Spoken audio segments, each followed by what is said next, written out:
Okay, guys, good morning. So, my name is Samir, and I'll be a faculty for this ADB. And when it comes to my experience, I'll just walk you through. I have around 10 plus years of experience in IT and on the clouds since the past 3 years. I'm working onto this cloud technologies. Okay, that's it. Working in some corporate. Okay, so guys, let us start with this now. So what is, before we go ahead, let us see. And guys, I want everyone to just have an interaction. So I want the session to be an interactive rather than me talking on a side. I want everyone to interact with me. Okay, guys. So let us start with this. So let us say here, Azure data engineering. What is Azure data engineering? Yes, guys. Everyone, I'm audible. Please. It's audible, Samir. Audible. Okay, so now this is what is Azure data engineering. So basically, Azure data engineering is pack is a packed into the is a packed in the form of services. In the form of what is that? Services. Azure data engineering is packed in the form of what? Services. The following are the various services provided for various operations in the that is nothing but in the Azure data engineering. So the following are the services. Let us see what is a first one. What is it? You have it. We have the first one here as a Azure. Is Azure Databricks. Azure Databricks. And then we have the next one after this. We have the Azure Data Factory. And apart from this, we have the next service that is called as Azure Synapse. Azure Synapse. And next one after this, many services are there, but I'm listing few of them. Okay, so we have the Azure Artificial Intelligence, AI, or else we can also refer it as a ML, that is called as machine learning. Okay, so these all are the services packed into this Azure data engineering. That means all end-to-end solutions for the data. That is nothing but data engineering means end-to-end solutions for the data. So now, guys, what is this Azure data that is Azure Databricks is used, and what is the purpose of it? So, guys, this service called Azure Databricks is provided by the Microsoft to perform the job of ETL. So, guys, what is this ETL? Where ETL stands for what? Extraction, transformation,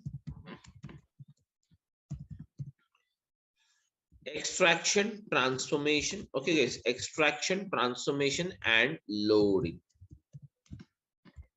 So the Azure Databricks is provided for Azure Databricks is a service provided by the Microsoft within the Azure data engineering for the purpose of extraction, transformation, and loading. Guys, this extraction, transformation, and loading, what it is? Let us try to understand this first. So guys, this extraction, transformation, and loading is nothing but it is a process. It is a process where, guys, it is a process where data is summarized.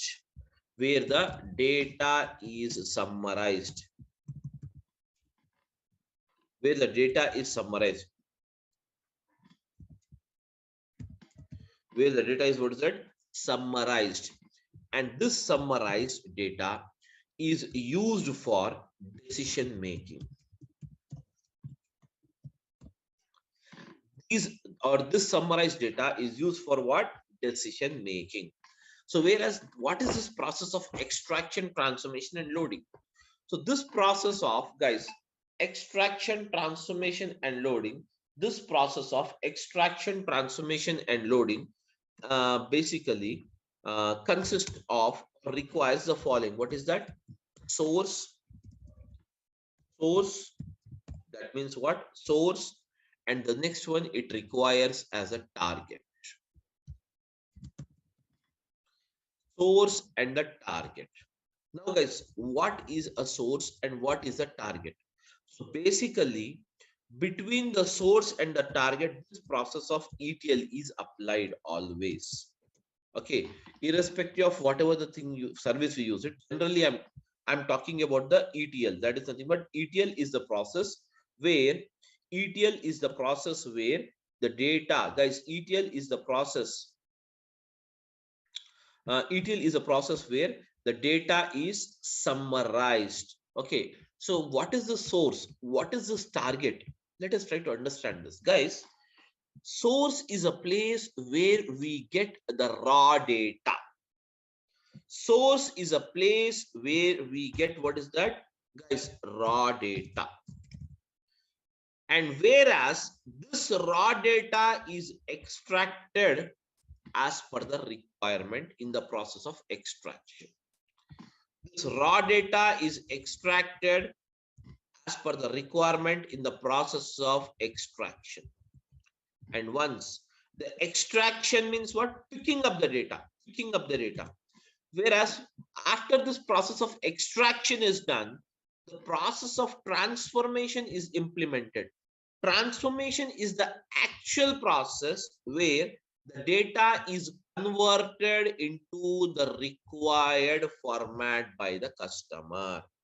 And once the transformation is done, guys, on the data or applied on the data is finally prepared and it is loaded.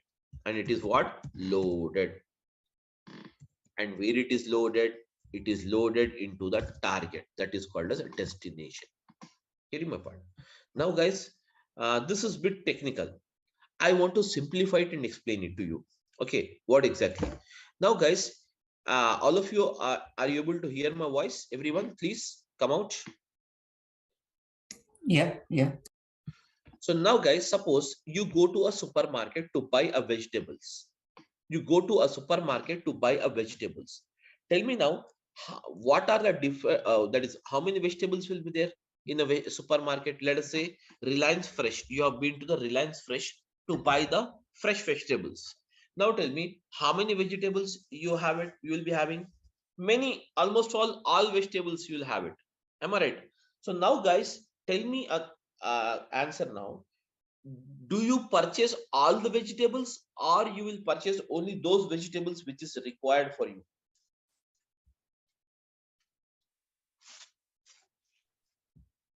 Yes, my question is that you have been to a supermarket.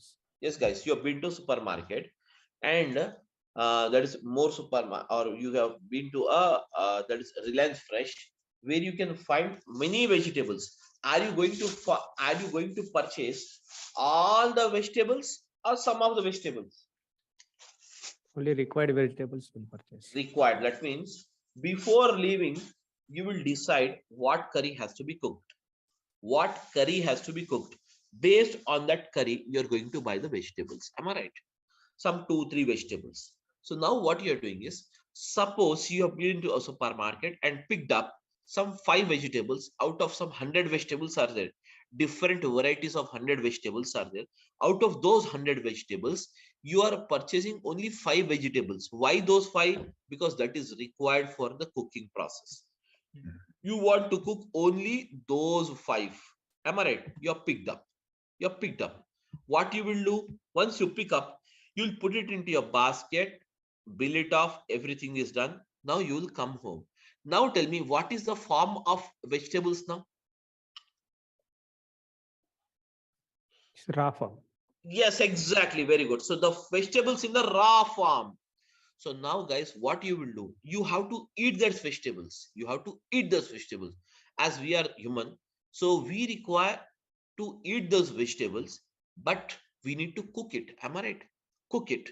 So what you will do, you will cut the vegetables, chop the vegetables, everything you'll do it, and then you will put it on a, that is nothing but you put it on a stove, and ultimately from the raw farm, all the five vegetables you will pour it in one that is nothing but bowl, and you will cook it. You will cook it. That means you're converting this raw form of vegetables into cooked format. Am I right or not? Are you changing the form of vegetables or not for eating purpose? Yes, guys. Yes. Yeah, you have converted. Ultimately, the vegetables are cooked. The vegetables are cooked. Now the curry is ready. So that means what you're doing, you have bought the raw vegetables. You have first of all picked up the vegetables. You have been to the supermarket and picked up the vegetables. And once you have picked up the vegetables, what you are doing, you bought them home and cut it off and chopped it. And once the chopping, everything is done, you are changing the form of those vegetables from the raw form to what is that? Cooked form, as per our requirement. Ultimately, once the vegetables is cooked and ready, then what you will do? Finally, you will eat. That is nothing but called as what? Loading. Same way, guys, picking up the vegetables. Picking up the vegetables from multiple 100 vegetables are there, but you are picking up only 5 vegetables. And those vegetables, picking up the process of vegetables from the supermarket is called as what? Extraction. It is called as the process of what? Extraction. Whereas the extraction is done, then what you are doing? Transform. That means you're getting them home and chopping them, cutting them, and putting them into the bowl to cook, and ultimately cooking those vegetables. That means you are converting the raw vegetables to what is that? Cooked format in the form of a curry. Am I right or not? Ultimately, once that is called as a process of what? Cooking is the process of transforming. Cooking is the process of what? Transforming. Ultimately, once the transformation is done, finally your destination is what? Your destination is the curry. So curry, you will eat it. That's it. That is nothing but finally the process of loading is nothing but cooking. That's nothing but eating the same. So hence, this is actually you have the process in what? Extraction, transformation, and loading. That's it, guys. Nothing else.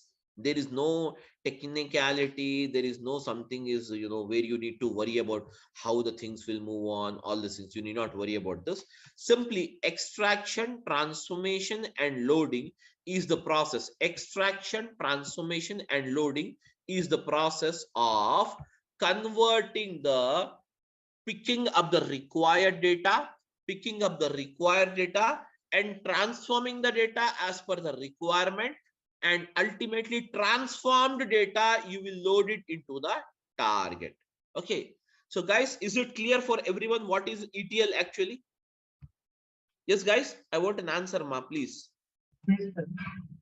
Huh? Yeah, Yeah. Okay, so before we see some examples on how actually this process is taken place, let us try to understand few more things here, then we'll come back to this.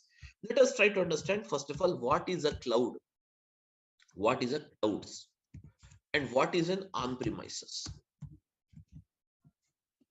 Then we'll come back to this. Okay, so first of all, let us try to understand what is cloud.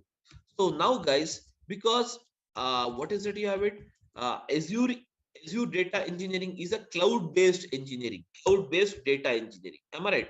So now, guys, I wanted to explain you, or let us try to understand first of all, guys, what is a clouds and what is an on-premises.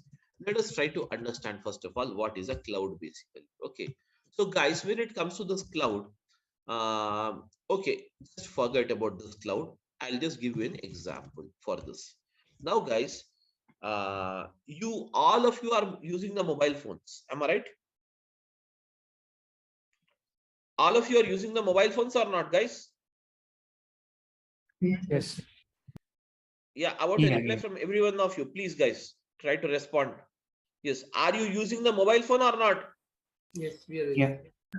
So now every one of you, us, is using the mobile phone. Now, guys, when it comes to this mobile phone, you in the mobile phone, we have some memory. Will it be there, memory or not? Yes. Every mobile has some memory or not? Yes. So now, what are the types of memories you will have in your mobile phone? Can you tell me? Yes, guys. Mobile SD memory. Yes, mobile internal memory and scan disk memory. That means you will have the memories in a mobile phone. You will have the memory in the mobile phone, such as what is that? SD card memory. So I'm writing it here. In mobile, you will have the memory. So that memory is called as mobile inbuilt memory. Am I right? With every default you purchase a mobile phone, you will get mobile memory as a free. Am I right? Mobile memory as free.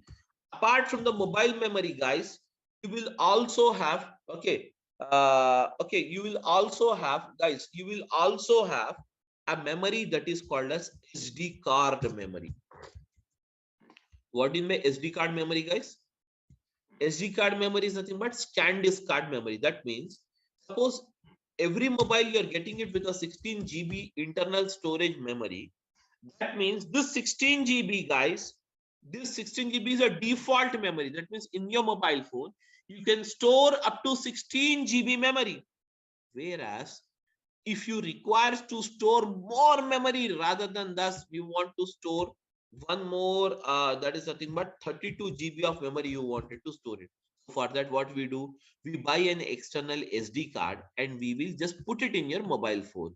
Okay, put it in your mobile phone, and from that point onwards, you can use this memory of 32. So now tell me, totally what is the amount of memory you have it in your mobile phone now? 32 plus 16. Guys, tell me now. 32 plus 16 means what? Guys, 48 32. GB. Huh? 48 GB. Very good. So 48 GB memory. Totally, you can store up to 48 GB memory now in your mobile phone along with SD card. Now, the question is that now the further I have some more videos and photos, etc., which is amounting to around 100 GB. 100 GB. Let us assume amounting to around 500 GB. Now tell me, how do you store this 500 GB memory? You already utilize the 32 GB, you already utilize the 16 GB memory. You have to store more 500 GB memory is required now. So now tell me, guys, what is the way you adopt it? Just think generally, because we do it in the daily basis, this kind of job. Tell me now. OneDrive or Google Drive will put. Very good, very good. So that means you will now you will take the support of a Google Drive. Am I right? Google Drive. But the problem is that Google is also providing you by default 15 GB as a memory. Am I right? Huh? 15 GB of the memory by default Google is providing to you. But now you have to store 15 GB or 500 GB, guys? 500 GB. So now what you have to do, tell me now. Tell me, guys. Yeah, please. Guys, please tell me, ma. Did you get my question? What I mean to tell you? If you get the question, just simply say yes, or else I'll repeat the question once again. My question is that I'll repeat the question once again. My question is that now my mobile memory already has 16 GB memory, and SD card I have installed it. I've put some SD card and it has the 32 GB memory. Totally both the memories amounting to 48 GB, but I have some more 500 GB memory to be stored. So for that, I took the support of Google Drive, and Google Drive is providing only 15 GB memory. What is the alternative for me now? External hard disk. Huh? External hard disk. External hard disk, that is fine. Okay, but I want the data. Okay, no problem. One more way is that you can ask the Google. That is fine, that is very good. Okay, but here the thing is that you can ask the Google to increase the size. That means from 15 GB I want 500 GB. So Google is providing Google will provide you 500 GB of memory, free of cost, or they will charge something for it? They'll charge something.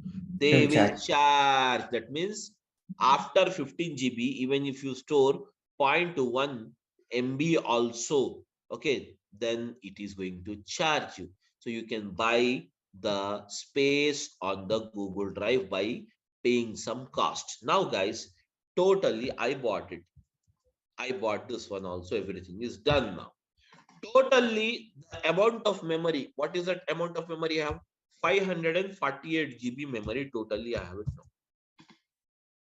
Totally, how much memory I have it? 548 GB. That means 48 GB in my mobile phone and 500 on my Google Drive. Now, one fine day, I lost my mobile phone. One fine day, I lost my mobile phone, guys. That is my query. Now, my query is that when I lose my mobile phone, so I could not able to trace it off. Now, the question is that I bought a new mobile phone. I have to buy a new mobile phone. Hence, I bought the new mobile phone. Now, once you bought a new mobile phone, guys, please tell me, can you recollect this 48 GB? Can you recollect this 500 GB memory or not? 500 GB is possible, 48 GB is not possible. Yes, exactly. Very good. So we can say that 500 GB, you can recollect it by just using the synchronize option. You can just log in with your mail ID, enter the password, and in the same way, you can recollect it. But what about the 48 GB? The 48 GB memory is lost with the mobile phone because this memory is called as physical memory. Am I right? This memory is called as what? Physical memory. Physical memory. So hence I cannot recollect it. Whereas the memory or the data which is stored on the Google Drive can be recollected. So we can say that the Google Drive, we can call it as a cloud. Am I right, guys, everyone? Google memory is called as what? Cloud memory. Google memory is called as what is that, guys? Cloud memory, cloud data memory. It is called as what? Cloud data memory. Cloud data memory. Whereas the physical memory of your mobile phone, we can refer it as what? On-premises memory. Am I right, guys? I can refer it as what? On-premises. So now tell me, what is the drawback, guys? Now tell me, what is the drawback you have? What is the drawback you have between on-premises memory and cloud memory? On-premises memory, once you lose your mobile phone, you cannot recollect it. But the same can be recollected using the cloud. Am I right or not? So now this is the drawback. You have it in the on-premises data. So now, guys, just for 548 GB, which is required for us, now what we have done, we took the support of the cloud rather than taking the support of the mobile phone. So in the same way, what you have done, tell me now, what you have done? That means you have moved physically, guys. You have moved physically from the cloud, from the physical mobile phone memory to what is that? Cloud memory. That is called as Google Drive memory. Am I right or not? So nowadays, every one of us storing the data in mobile phone inbuilt memory, or we are storing it data into the Google Drive, guys, tell me now. Huh? Google Drive. Most of us, every time we will store the data in the Google Drive. Am I right, everyone? So why do you store the data in the Google Drive? Tell me now. You can recover. Yes, can recover it. Suppose tomorrow you have traveled to other country, suppose United States or America, and did not take your mobile phone now. Now what happened is, as you did not take your mobile phone and you're there finally into this some United States of America, so can you get this Google Drive memory resaved to your mobile phone in even after reaching the USA? Tell me now, guys. Yeah. Of course, that means the access is possible even irrespective of the location. So we can say that we can access this data which is stored in the Google Drive from anywhere in the world. Am I right? From anywhere in the world without worrying about the physical location where my data is stored.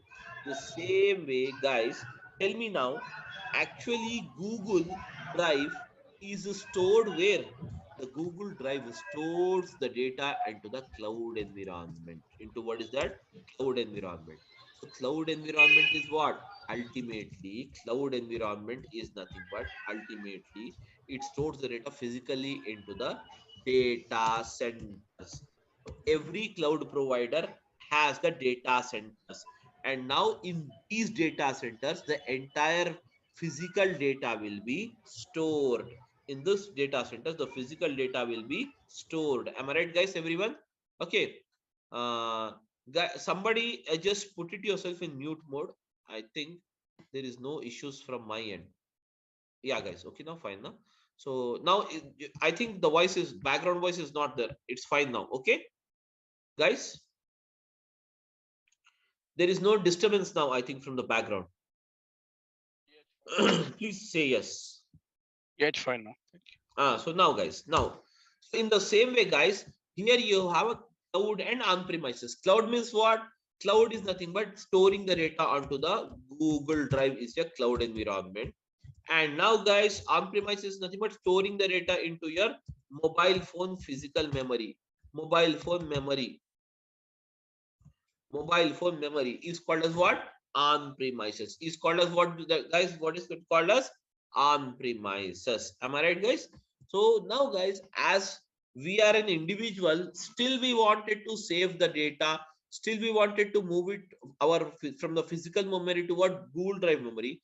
In the same way, lot of the corporates, many corporates, now what they are doing is they are planning or they are moving from the physical data to what is that? Cloud data. So for that, many cloud providers has come out.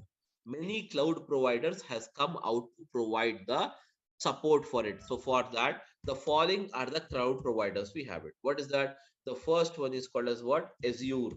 Azure is a cloud provider from Microsoft. So Microsoft, what it is doing is it is marketing their product, the cloud product. It is marketing its cloud product with a name called what? Azure. Okay. And then we have what is that? The next one provider as what? Amazon, or we can say AWS. AWS is from what? Yes, Amazon Web Service.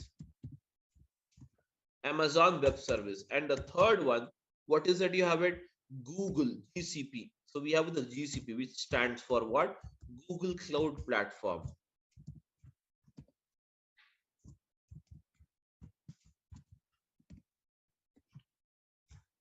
Google Cloud Platform. Okay, guys, Google Cloud Platform. Then afterwards, then we have what is that? Alibaba. This is a China-based, okay, that is cloud provider. And now then we have what is that? We have the SAP Cloud. SAP Cloud. Likewise, then you have even the SAP Cloud is there, Oracle Cloud is there, etc., etc., etc. These are all the cloud providers. But whereas the market leader is the two or three, first three are the market leaders. And number one is the Azure. Number one is the Azure in providing the cloud services. So now, guys, these cloud services are basically classified or divided into three categories. These cloud services are basically classified or divided into three categories. What is that? First one is called as what? EAS. EAS means what, guys? EAS stands for what? Infrastructure.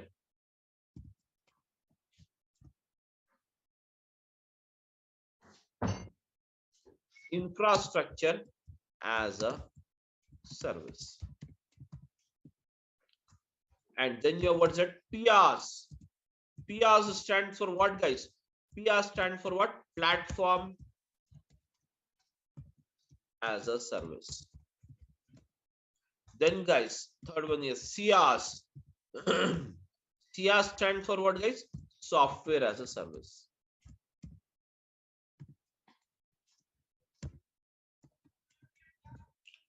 Software as a service. Guys, these are the three different services provided by the cloud providers. That means IaaS as a service, PaaS as a service, and CaaS as a service. These are the three categories of services provided by the cloud providers. Getting my point? So now entire cloud service is classified or built according to these categories: IaaS, PaaS, and CaaS. Infrastructure as a service means what, guys? Suppose just now we have discussed that you require 500 GB of data to be stored. That means you require what? Space on the cloud. Space on the cloud to store the 500 GB data. Am I right? So whereas this all storages, suppose you require, what is it? All the storages, how much storage you require it? 500 GB or 1000, okay, petabyte, okay, petabyte. So all these, okay, all these, can you see here? All this is the responsibility of the that is nothing but the cloud provider, and it provides this service in the form of what? Infrastructure as a service. Now guys, you require a RAM, random access memory. You require a RAM speed of let us say 56 GB. So now guys, you need not buy an external RAM, anything. Simply you need to inform your cloud provider that this is the RAM speed you require it. So he will set it for you. So you need not worry about the physical components or the physical parts. Now getting my point? Next, after this, platform as a service. Suppose guys, suppose what is platform, guys? What is platform? Platform is generally a type of an operating system.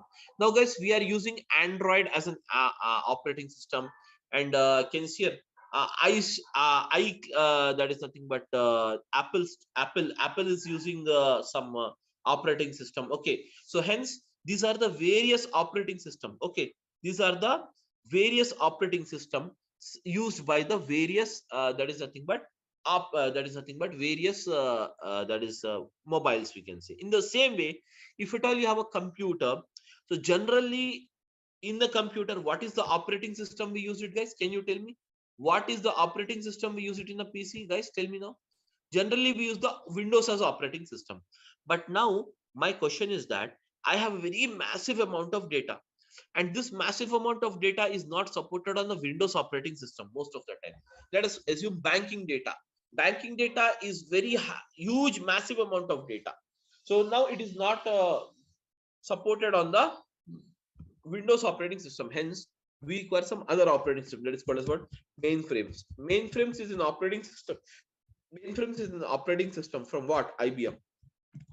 So you need not buy the license of this. You need not worry about the operating system. Simply you need to inform your cloud provider Azure that you require the mainframes operating system. He will take care. And now guys, suppose you require some softwares.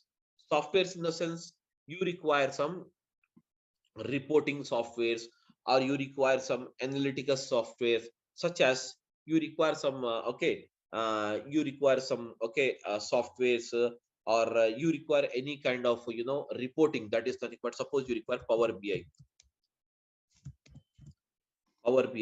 or suppose you require some Cognos. You need not buy the license of this, need not worry about this.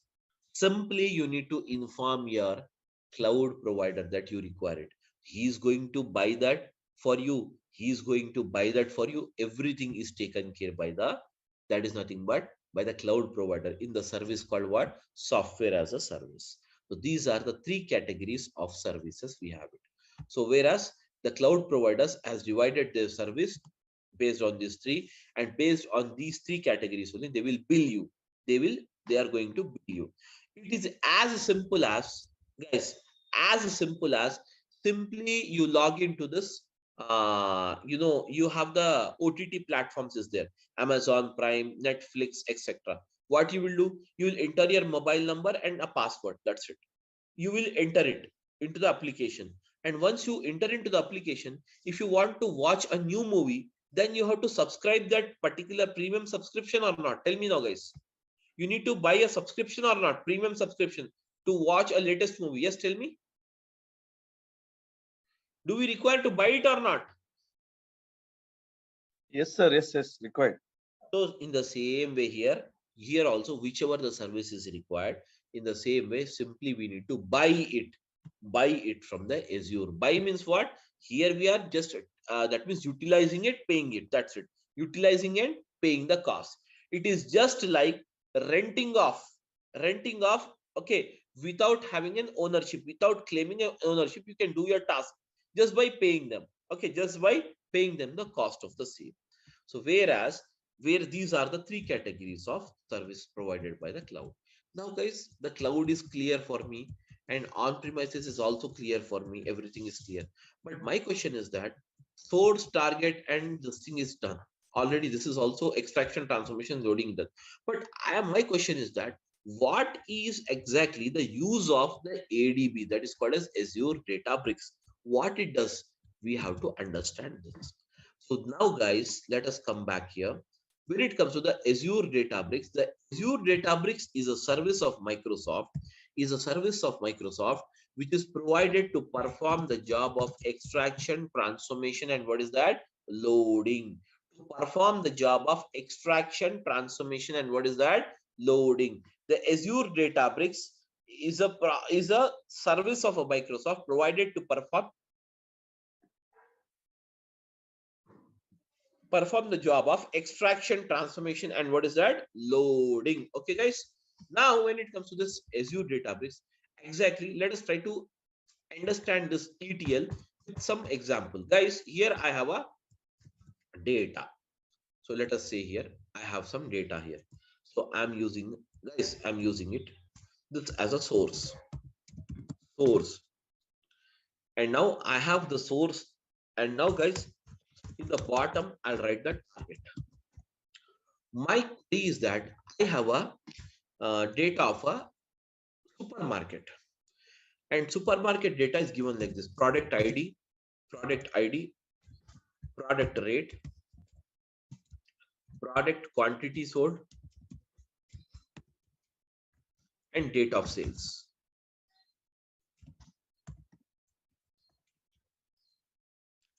Now guys, some this you can see here. Now my query is that, guys, my query is that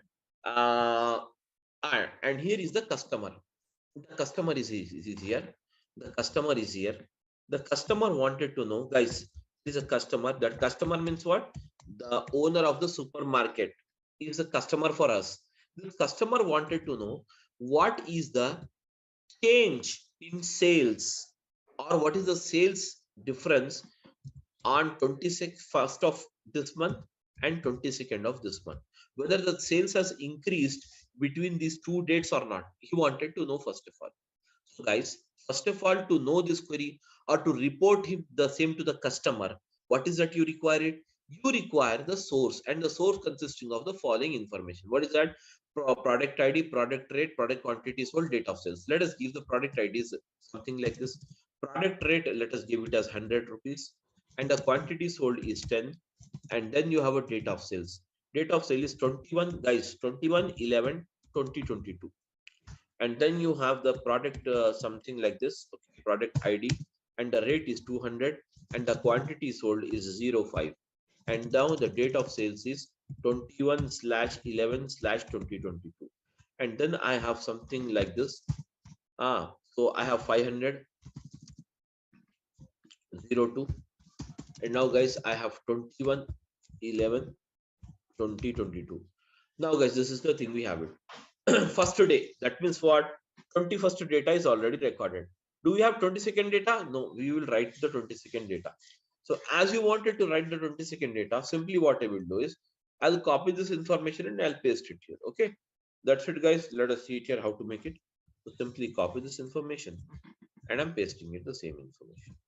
But now what I will do is, instead of this, I will make it as 200. Rate is 200, and here I'll make it as rate as 300, and here I'll make the rate as 1000. That's it. Okay, just now guys, product quantity sold as it is, but I'm changing the date here. What's the date? 22, 22, and now guys 22, 22. Now guys, here you have it. Now tell me now, as you have this 2 days data, tell me now, the 2 days data is here or not, guys?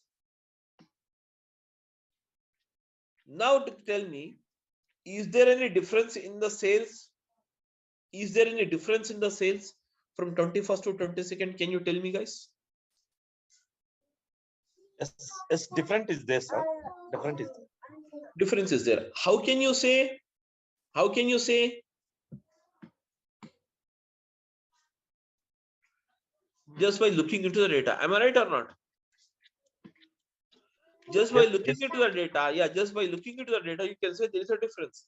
Why you are able to say? Because you have only how many records are there, guys? Totally 6 records. Very simple, small data. You can look it here and decide it. Am I right or not, everyone? Huh? Yes, sir. Yes. Yeah. Yes. If you have massive amount of data, can you look onto the data and decide it or not? Suppose each table having some 1 lakh records. Can you decide it by looking into the records?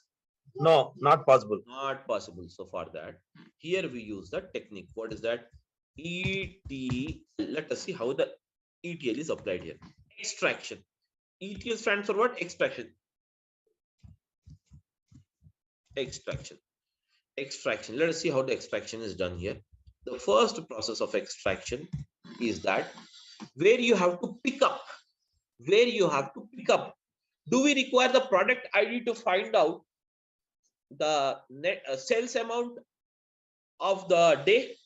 Do you require the product ID, guys? Not required. Not required. Do you require the product rate? Yes, required. Required.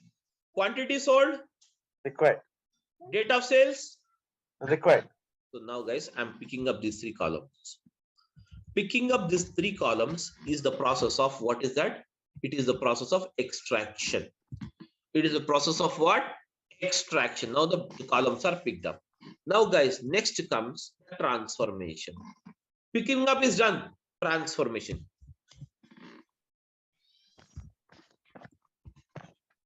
Now in the transformation, how can you find out the net? You want to find out the net sales amount each day. So to find out the net sales amount, do we need to perform some arithmetic operations on the data or not? That means some mathematical calculations is required or not? Yes, sir.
Hello, can anyone hear the voice? Yes, yes. Sir, screen is not visible. Actually, he's left. He's left.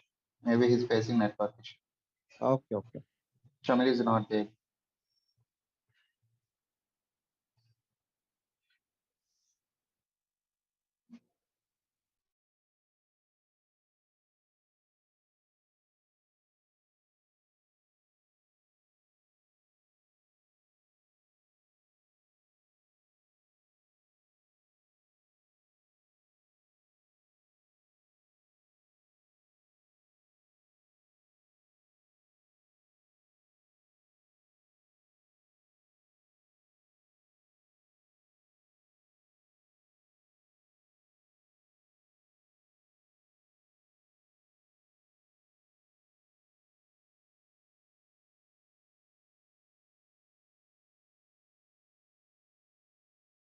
Sorry, guys, got disconnected due to some network issue. Sorry. Okay.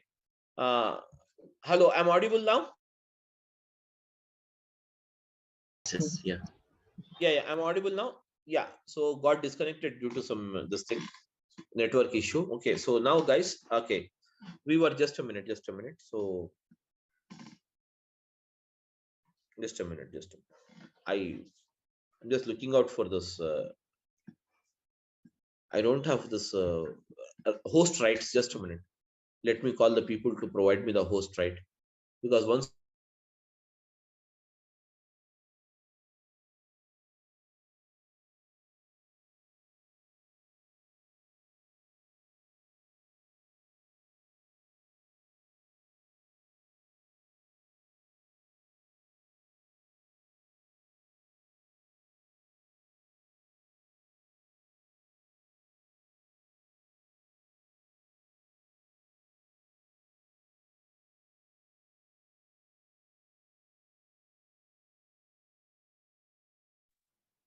Because you can provide a host rights to Shami.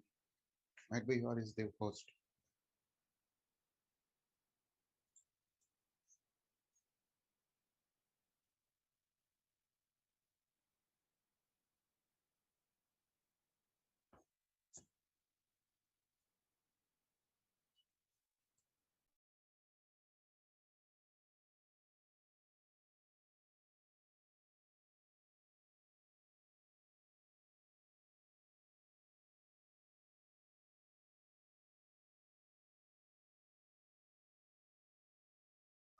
I'm audible, guys. Please tell me I'm audible. Yes. Now guys, see here. So we have, what is that? We were discussing about the calculations. 100 into 10 is what is 1000. 200 into 5 is what? 1000. 500 into 2 what? Again, tell me now, guys. 1000. Now tell me, guys. You have one totally. Calculate the sum here. What is the sum? Can you tell me the sum, guys? The sum of these three is what? Yes, guys, the sum of these three is what? It is 3000. So I can say that. Can I say that here? Can you see? 3000 is the net sales amount. Am I right, guys? Am I right, everyone? So this you are doing it under the process of transformation. Now, it is done for the 21st day. What about the 22nd day? Guys, can you tell me? Please come out, all of you. Help me out in this. Yes, guys. Tell me now, for the 22nd day, 200 into 10 means what? 200 into 10 means what, guys? Tell me now. 2000. 300 into 5 means what, guys? Tell me now. 1500. Yes? Huh? 1500. Very good. 1000 into 2 means what? 2000. Very good. So now calculate the sum now. 5500. Very good. So now, guys, 5500.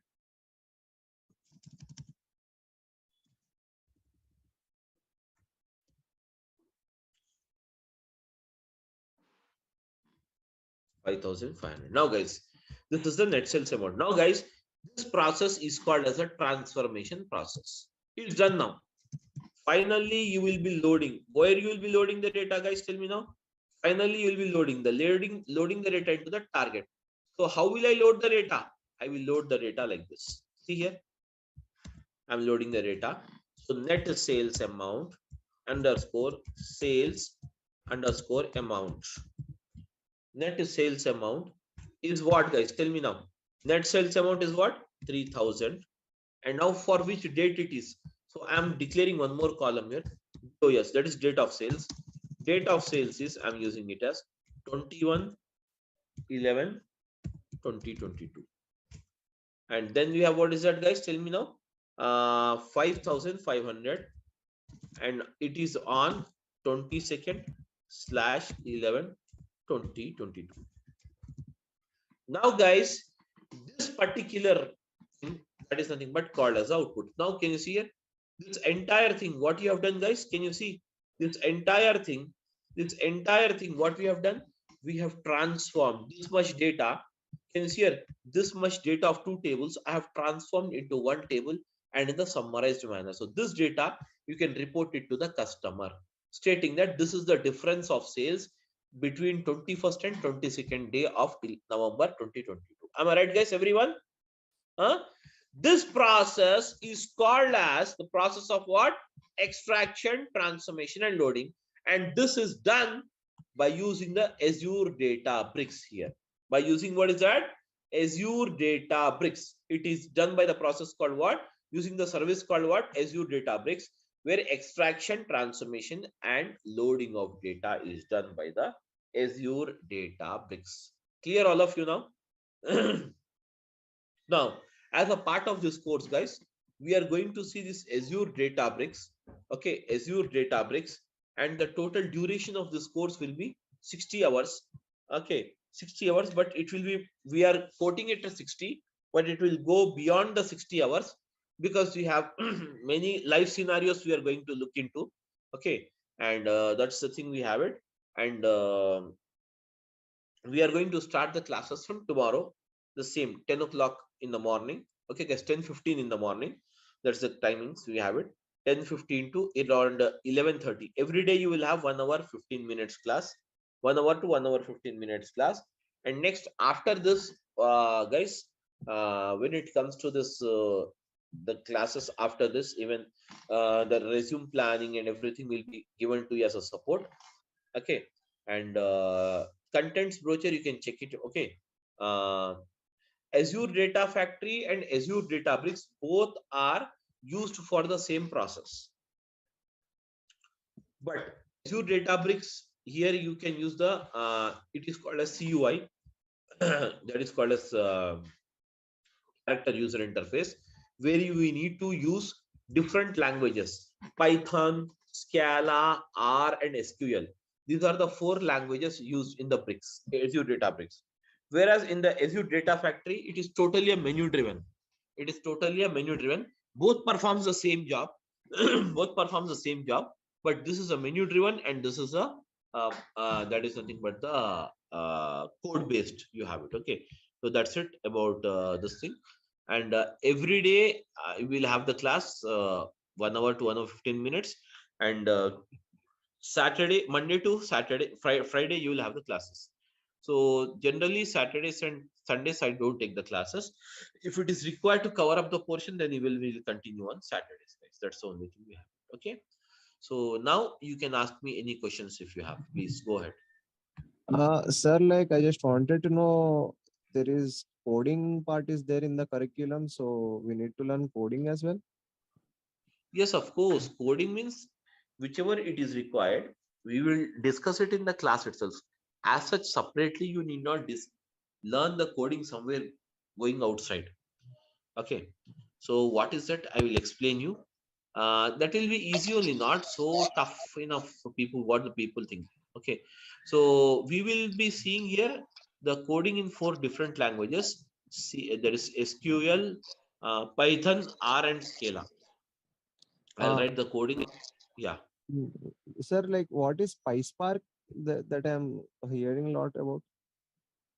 See, PySpark is basically Python and Spark together. It is called as Spark, PySpark,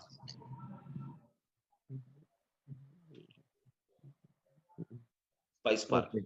Okay. Do we need to learn that also for ADB? Yes, of course. I will teach you that PySpark also. I'll teach. Okay. Okay. Okay. Thanks, sir. That's thank you. Any other questions, guys? Sir, this is a duration, sir. Duration would be 60 hours. Okay. Okay. 60 hours. Azure Data Factory. Huh? Is it required to learn both Azure Data Factory and Azure Database It for basically industries? there is, see guys, there is no connection between Azure Data Factory and Database. If you learn it, that is up to you. If you don't learn it, then also no problem. You can get the job individually on Azure Databricks as well as on the Data Factory. These are 2 different services you have it. Okay. Sir, if there any deployment process are you explaining, sir? Deployment processing. Yes, of course, deployment process we will see now anyways. Without the, this is all a technical subject. Yes, sir. So ADF also there, right? ADF and ADB. Okay, deployment process is required.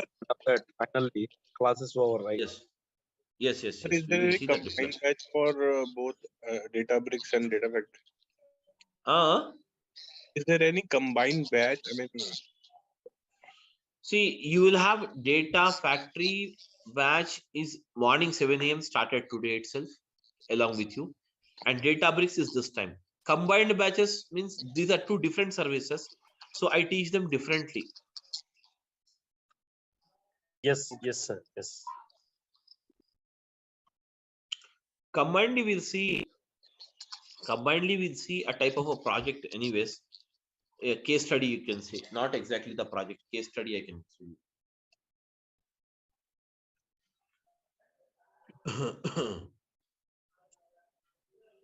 See, basically, when it comes to the data, someone is typing. So what is that? Monitor, optimize data storage, data processing. All this is covered, guys. And whatever the training we are going to look into, it is basically okay. More than enough to write a certification also. Certification for ADB whenever you want to write it. Okay, this is enough. So as a part of even the that is nothing but everyday videos will be provided to you.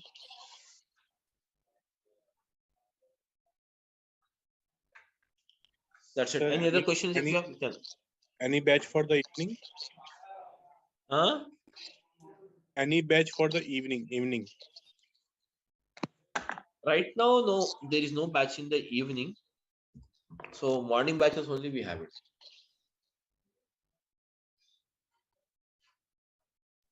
It's there, one batch is there, but it's already started 12 to 14 days back, it has started already. Yeah, 12 classes is already done with that. Samit sir, ADB and Uh. ADF both are providing Azure, right? Microsoft. What is the main difference between ADB and ADF? Basically, the ADF, what they're using is, if there is a project in where you are going to use the ADF and ADB both, the ADF is used for data ingestion process. Up to only data ingestion process only, the ADF they're using it. Further, after the data ingestion of the data, ingestion that means insertion of the data. Okay, once the data is inserted, the data picking up the data from there and preparing or moving the data into Delta Lake and then performing the visualization. For all this process, we are using the ADB only.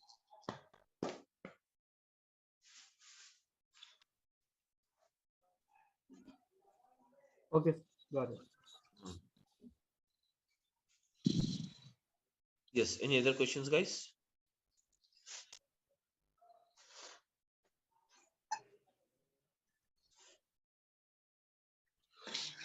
Okay, Sir, that's it, guys. any specific software we have to download for this? No software is required. No software is required. No licenses is required. Simple, very subscription. I'll tell you. I'll show you. You have to subscribe that. That's it.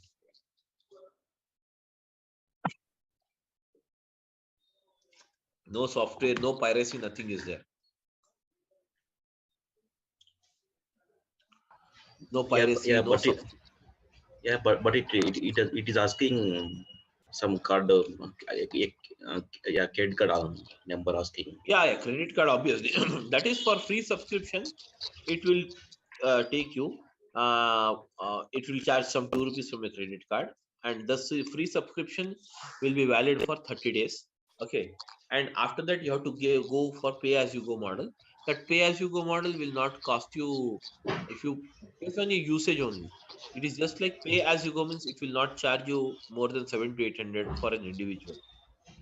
So okay, because we are working on, because we are here, we are working on an type of an organization. Then even I'm taking multiple batches. Even then, I'm not getting the bill more than 2,000 rupees per month, 2,000 to 2,500. But there is a technique for saving this. That is nothing but how to save the cost and all. I will that is anyways tell you those techniques. So if you follow that, that's not a problem for you to make out. That's it. Yeah, can you providing that license code in per for practice purpose. Huh? Yeah, can you provide license account? Sorry, can you providing account so but for a practice purpose? Account, you can take it. It's not me to provide you. You can take it directly. I'll show you the way how to create account. Everything I'll show you. Yeah, okay. Mm.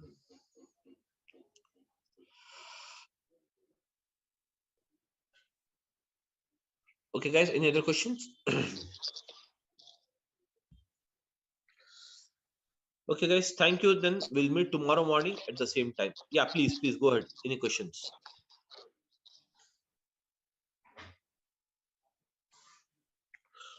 Okay, sir. Bye. Okay. Thank you, guys. We'll meet tomorrow. 10:15. Okay. Thank you, everyone. Thank you. Yeah, thank you. Bye. Yeah, thank you. Thank you. Bye.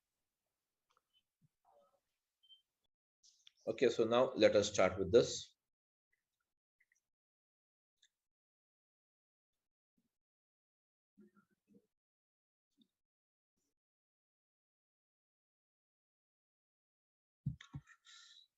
Okay, guys. So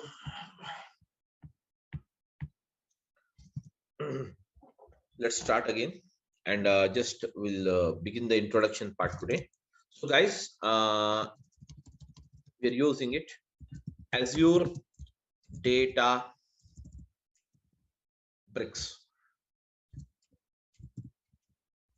Okay, we're using the Azure Databricks. So basically, what is Azure Databricks? Guys, the Azure Databricks is nothing but it is a cloud-based service. Cloud-based service provided by Microsoft. It is a cloud-based service, guys. It is a cloud-based service provided by Microsoft. So Azure Databricks is a cloud-based service provided by Microsoft. It is a cloud-based service provided by Microsoft to perform the job of ETL. So now, guys, what do you mean by ETL? Guys, the ETL stands for, yes, the ETL stands for, already I told you yesterday, ETL stands for what? Extraction. Yes, extraction, transformation,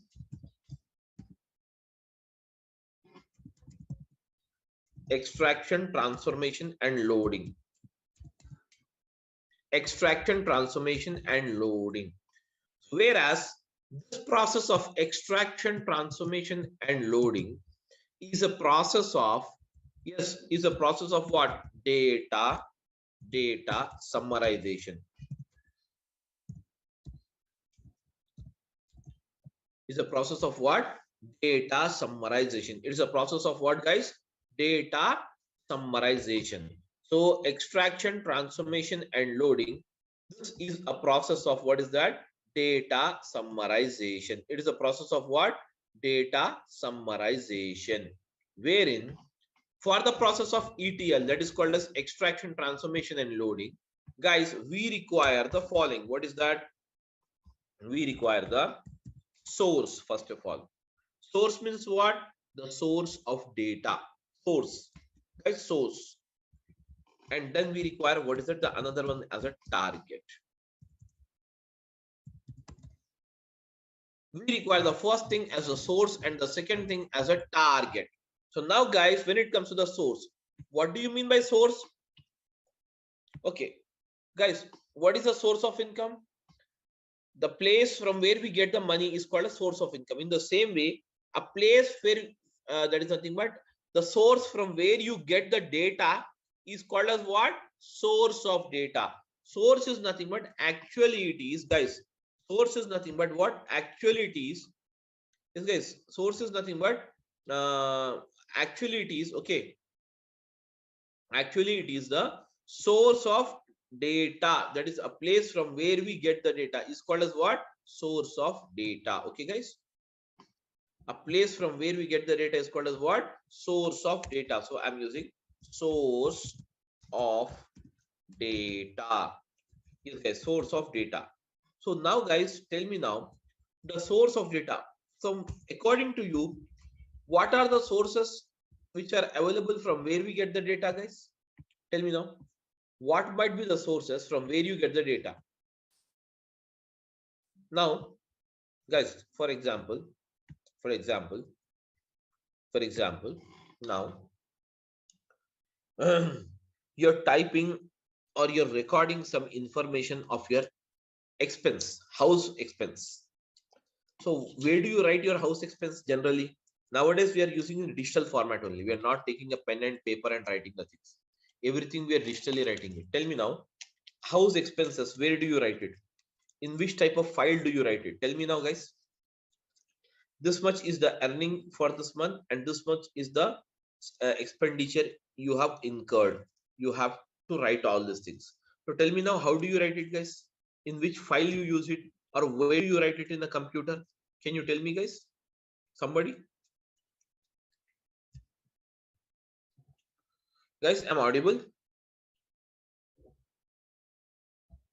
Yeah, am I audible, guys? Everyone? Yes, you're audible. So you're understanding what I mean to tell you? Guys, you're understanding what I mean to tell you? My question is that, suppose you have to write your household expenses. Not let us go into the broad scale. We'll just go to at our place. You want to write a household expenses. Where do you write this information? That is income, expenditure. You have to write it. What type of thing you use it? Are you going to use in Excel file, guys, or not? Yes. So that is nothing but basically your house affairs, or your that is nothing but house expenses and income. You're going to write in an Excel sheet, but ultimately that is what? That is but nothing but the data. That is nothing but what is that? Data. So we can say, what is that? Source of data is nothing but the place from where we get the data is called as what? Source of data. A place from where we get the data is called as what? Source of data. So we can get the data from what is that? Following files. We can get the data. Okay, files. What type of files, guys? Okay, but ultimately the files will also receive the data from what? Ultimately business. See, we all are working for the business or not? Even though you are working as a data engineer, that means you are working for a business or not? Tell me now, guys.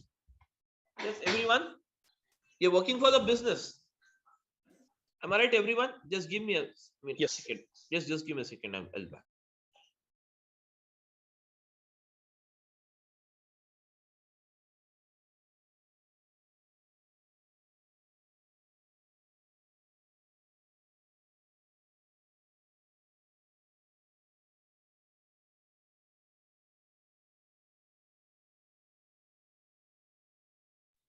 Okay, sorry. So guys, we all get the data. We all work for the business only.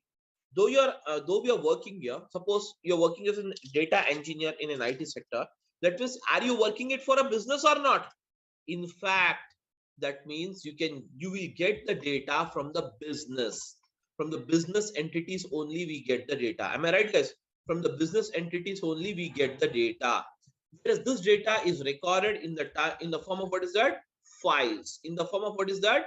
Files. So what are the type of files you have it? Guys, what are the type of files you have it? The files are the following. So we can have, what is that?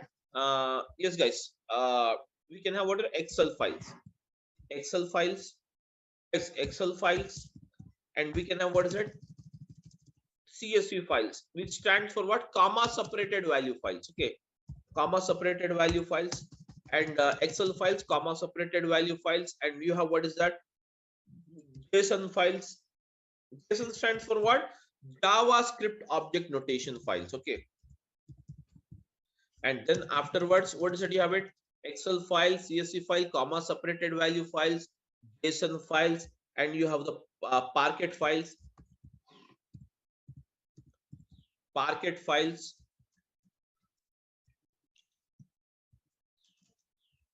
You have the Parquet files. Okay, guys. You have the Parquet files, and then you can have what? Avro files.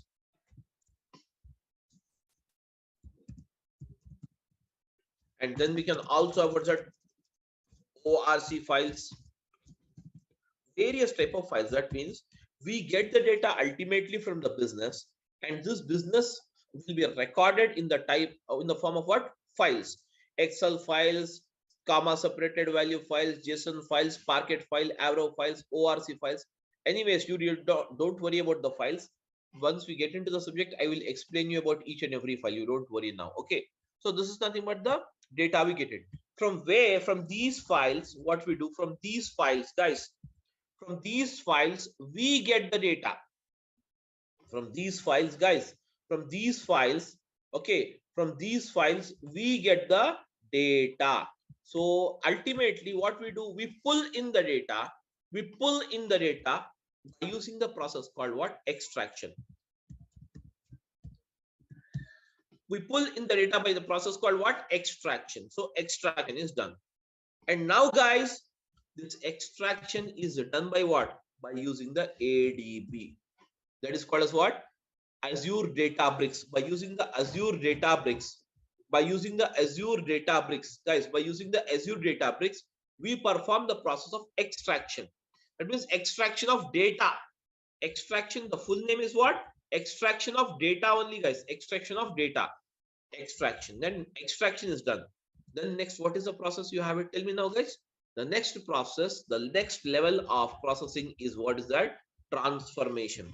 So transformation is nothing but the ultimate requirement. Based on the requirement of the customer, you're going to change the format of the data. You're going to change the structure of the data. You're going to design a new structure of the data. Am I right? This is called as what? Transformation. And once the transformation is done on this data, ultimately the process of loading will be taken place. And loading means what? The final data, whatever you have it, will be transferred to the destination. That is called as what? Target. That is called as what? Target. Or we can say destination. We can say target, or we can say destination. We can say target, or we can say what is that? Destination. The data will be transferred to the destination. Am I right, guys? Everyone? Yes, guys, everyone is following or not?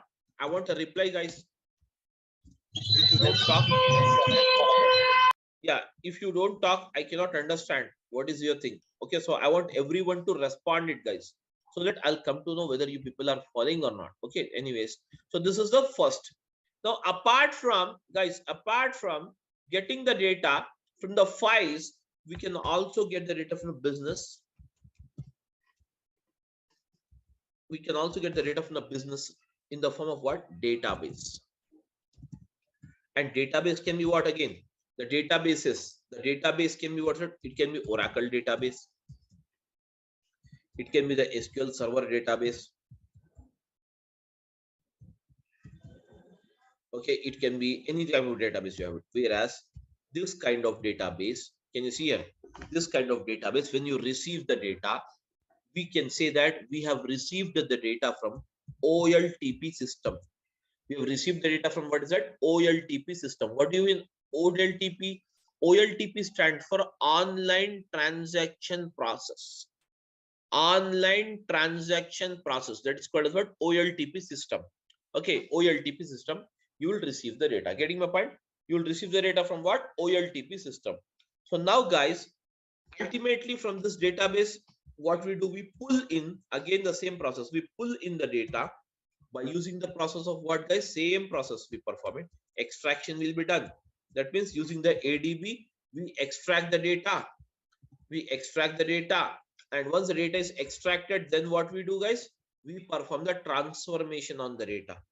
We perform what is that? Transformation. Transformation is the actual process of data summarization or loading the data as per the requirement of the client. So now, guys, loading will be done.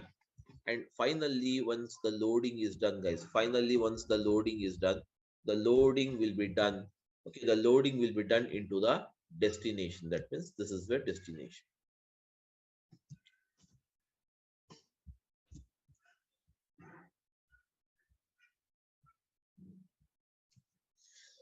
This will be your destination. Getting my point?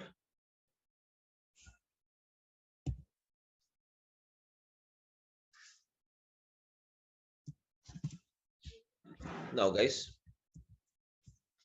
destination.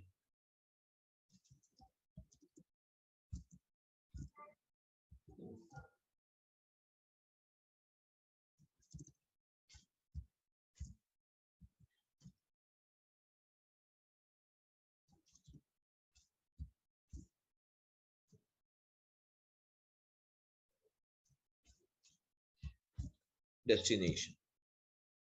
I'm linking up just to show you guys, these all will reach the destination like this.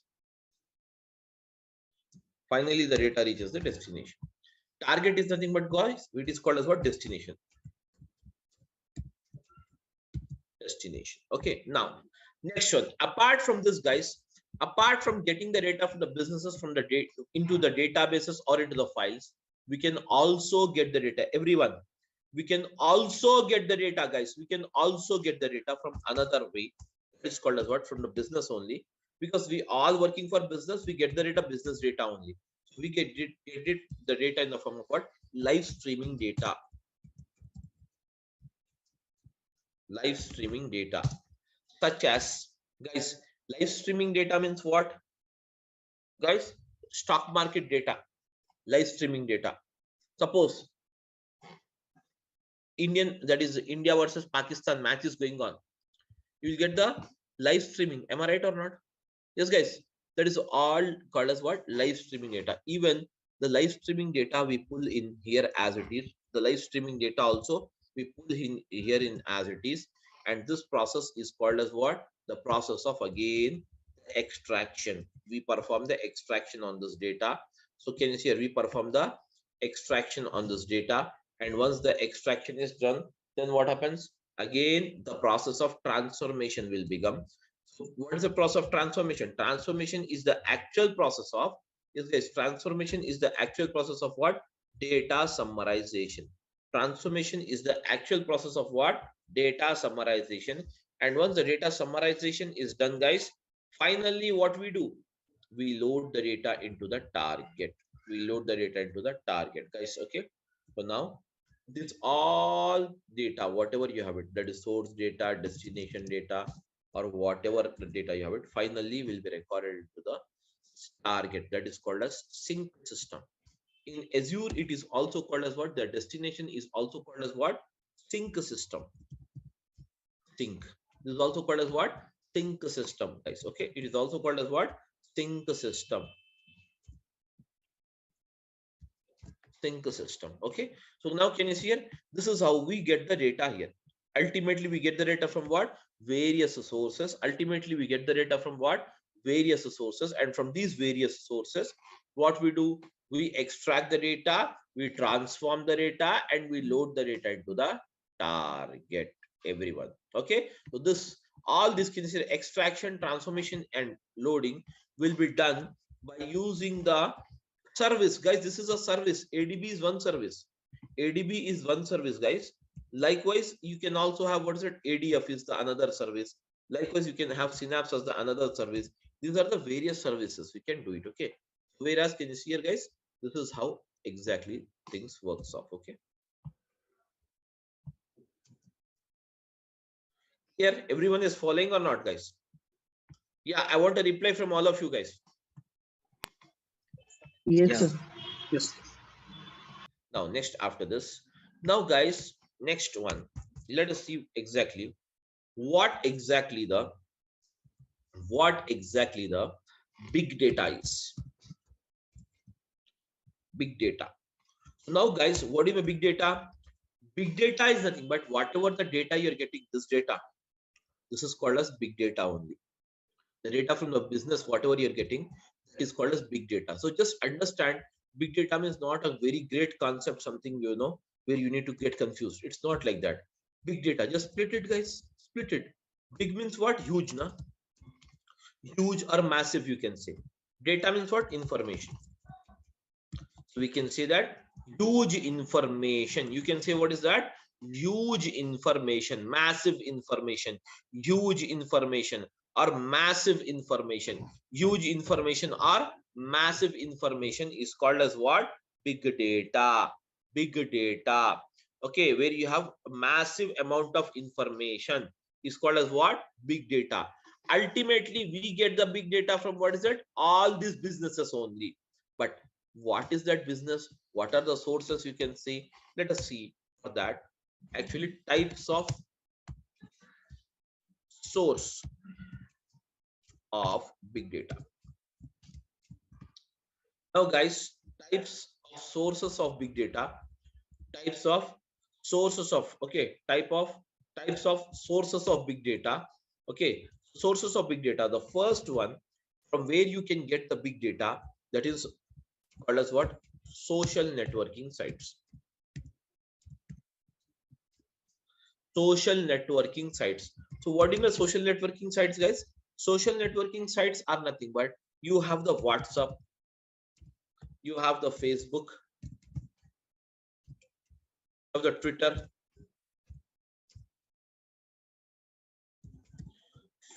WhatsApp, Facebook. Okay, guys, WhatsApp, Facebook, Twitter. Then you also have what's that? LinkedIn. Then afterwards, you also have what's that? Instagram. All this Insta and all these are what? These are all called as what? Social networking sites. These are called as what? Social networking sites. So the social networking sites are basically referred as the major source of getting the big data. Major source of getting the big data. Getting my point? Next one after this, guys, you have the second source. So what is the second source? We can say second source as the banking application. So across the globe, the banking application is the major source, considered as the major source, guys. Banking applications are considered as the major source of getting the big data. The banking applications are considered as the major source of getting the big data. Major source of getting what's that?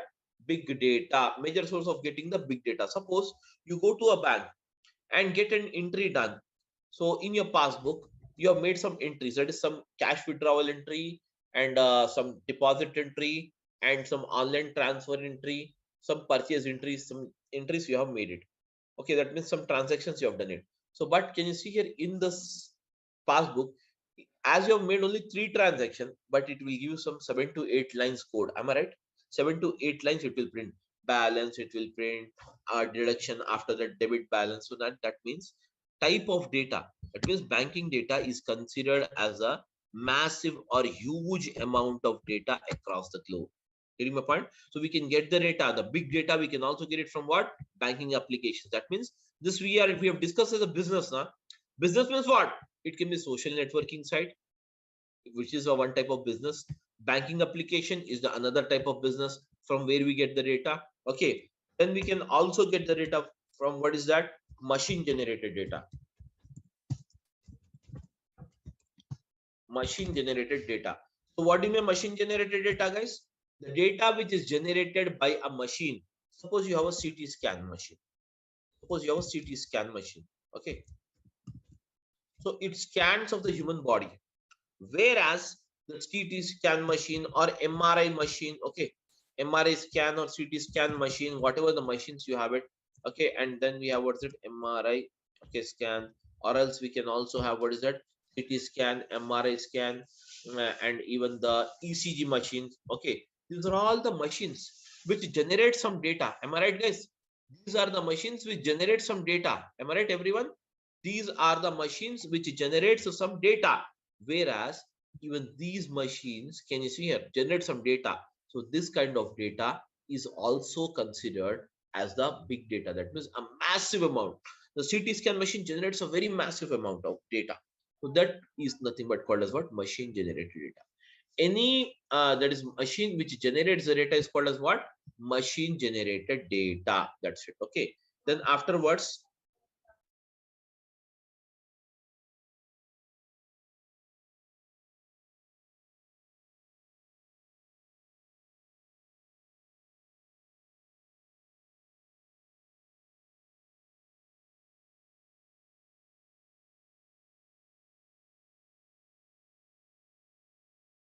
guys, just a minute, 1 minute.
Okay, guys, sorry. So now, guys, okay.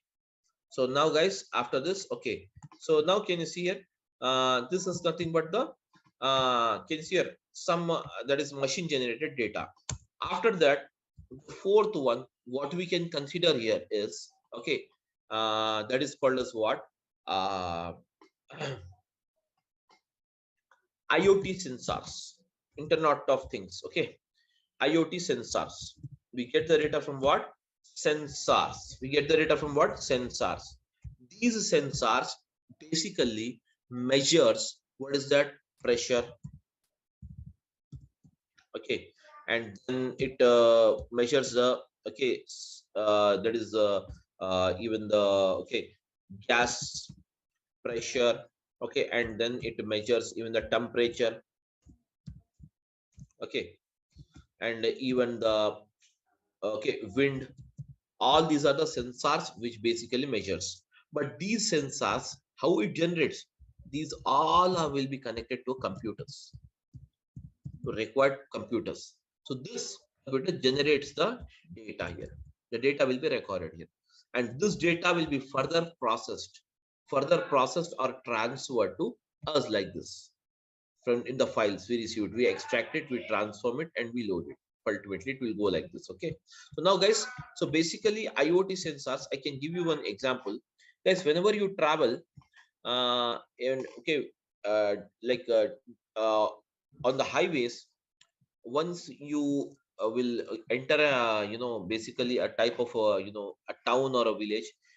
At the starting of this town or a village, you will find some a very big table fans which is rotating very slowly. Am I right? Which rotates very slowly. What it does exactly?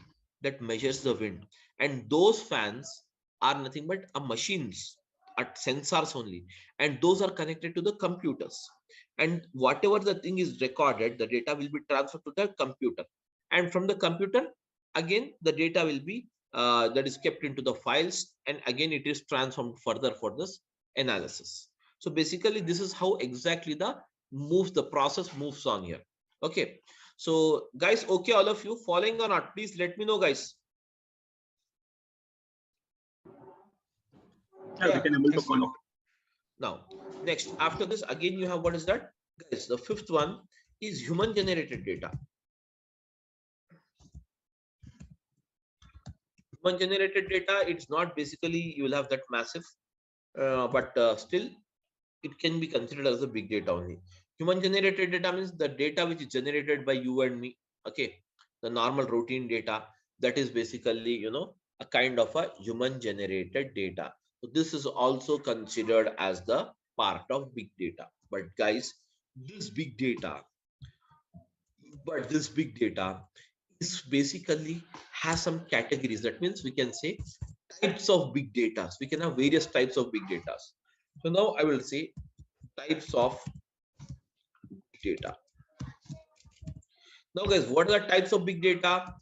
Generally, guys, you will have the following types of big data. The first type of big data, which you can consider, okay, which you can consider that is first type of big data which you can consider. Okay, the first type of big data which you can consider, the first type of big data which you can consider is called as what? Structured data. Structured data means what? I'll type it. Guys, I'm writing it: name, ID number, and salary. Can you see this is the thing we have it? Name is, let us say, Alan. And now, guys, I'm using the ID number as something like this, and salary I'm making a okay, 10,000. And Bobby, 20,000. Carl, 30,000. These are the basically. Can you see here, guys? This is the data. Where can you see this data is in which format? It is in the proper format of rows and columns or not? These are the rows and these are the columns. Am I right, guys? Everyone? Yeah. These are the rows and these are the columns. This kind of data is proper data. Hence, it is called as what? Structured data. This kind of data is called as what, guys? unstructured data, the data which is placed into the proper form of rows and columns. The data which is placed in the proper form of rows and columns is called as what? Structured data. Am I right, everyone? Yes, am I audible, guys? Yeah, what happened? Am I audible to everyone or not? Yes. So now, guys, this is nothing called as what? Structured data. Next one is, what is it? You have it. The second one is semi-structured data. Semi-structured data means what? This data is purely not structured as well as not unstructured. It is semi-structured. You will have some semi-structure, such as you have the data into what's that? JSON files. For example, I'll give you the JSON file, how the JSON file looks like and how the data will move. The data in the JSON file will be given in the curly braces. Now, if at all I'm writing the first, I'm calling defining this data into JSON format, how the data will be. Let us see it here. Name under the quotes, double quotes, and use the colon, ALN. Now, guys, use a comma. After this, use it again. ID.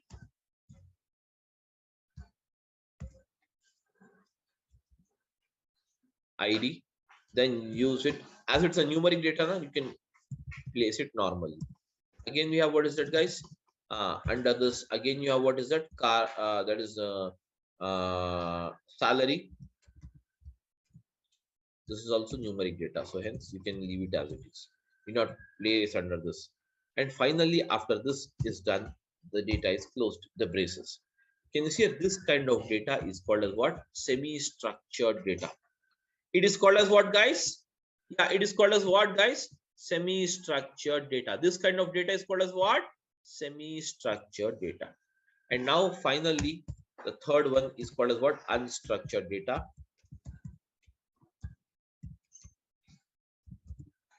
Unstructured data is nothing but guys, this unstructured data is nothing but basically there will be no particular structure, such as the photos in your mobile phone, the videos, the chat history, and the voice notes. All these comes under the unstructured data only. There is no proper structure for it. Okay, there will be no proper structure, guys. There will be no proper structure. There will be no proper structure. Okay, there will be no proper structure. All the that is nothing but data is called as what? Unstructured. 80% of the globe, 80% of the data from the globe, we'll get it in what? Unstructured format only. 80% of the data across the globe, we'll get it in what? Unstructured format only.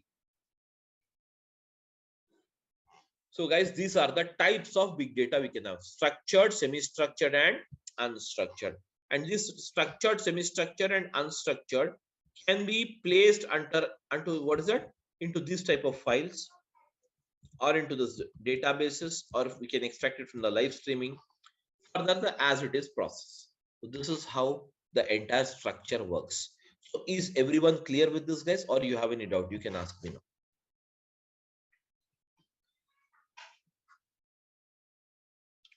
Yes, guys, tell me.